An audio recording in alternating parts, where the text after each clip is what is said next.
Ready, go! জামাই ষষ্ঠী স্পেশালে দুপুরকার খাওয়া দাওয়া করতে বসে পড়েছে।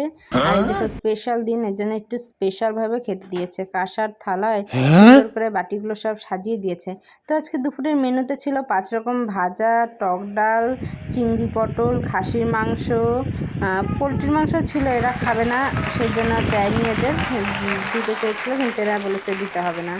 যাই হোক, আর ছিল চাটনি, পাঁপড়, দই, মিষ্টি, ঠান্ডাটা দিতে ভুলে গেছিলো।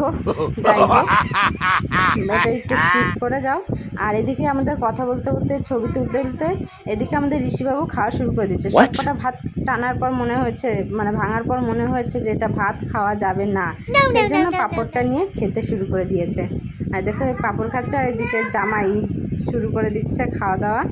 জামাই ষষ্ঠী স্পেশালে তোমরা দুপুরবেলা কী কী খেলে কমেন্ট করে অবশ্যই জানিও।